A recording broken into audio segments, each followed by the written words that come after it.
présidents se sont réunis en assemblée générale ce samedi. Je vous le disais, c'est pour franchir un nouveau cap, celui de la validation des textes fondateurs en présence du chef de l'État. Par ailleurs, président d'honneur de la coalition, il s'agissait de revenir sur la vocation et les futurs défis de cette structure politique. Le reportage de Ibrahim Ndonga.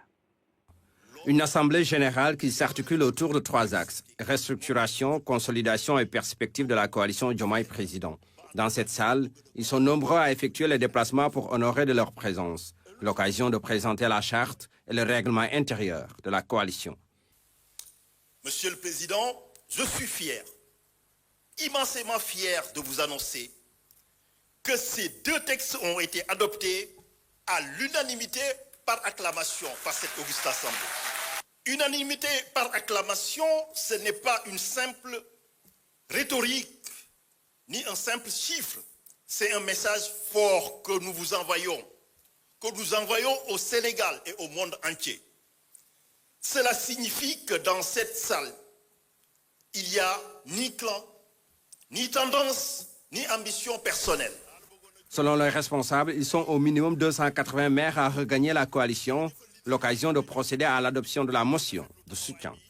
Dans un contexte marqué par de profondes attentes de changement, le peuple sénégalais a souverainement porté son choix sur un leadership nouveau, incarnant à la fois la rupture, l'éthique, la transparence et la refondation des institutions. Cette victoire n'est pas seulement celle d'un homme, mais aussi celle d'un idéal collectif. Venu clôturer l'Assemblée générale, le président de la République, par ailleurs, président d'honneur de la coalition Diomaye Président, a commencé par faire un bref rappel historique de l'organisation politique. Il était important de rendre un hommage appuyé au superviseur de la coalition Diomaye Président.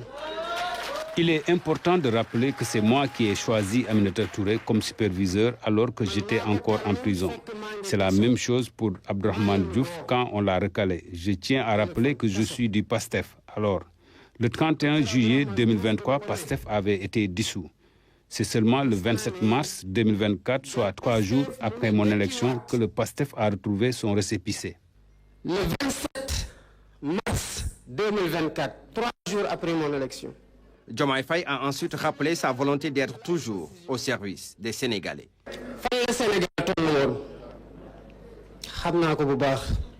En arrivant à la tête de ce pays, on connaissait bien la situation du Sénégal en termes de difficultés, de fractures sociales. Notre venue a donc suscité beaucoup d'espoir, j'en suis conscient. C'est pourquoi nous faisons de notre mieux pour soulager les Sénégalais.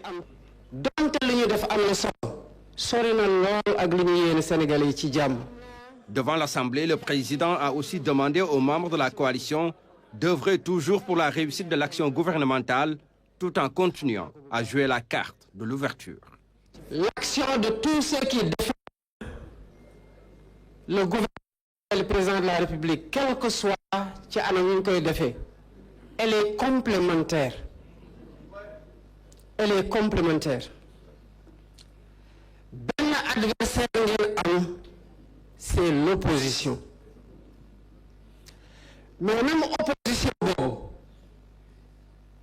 elle doit avoir dans une démocratie voix au chapitre. L'opposition doit respecter parce que c'est les futurs gouvernants. Nous avons été dans l'opposition. Maintenant, les responsables de la coalition comptent se déployer sur l'ensemble du territoire, une manière d'avoir des cellules partout au Sénégal.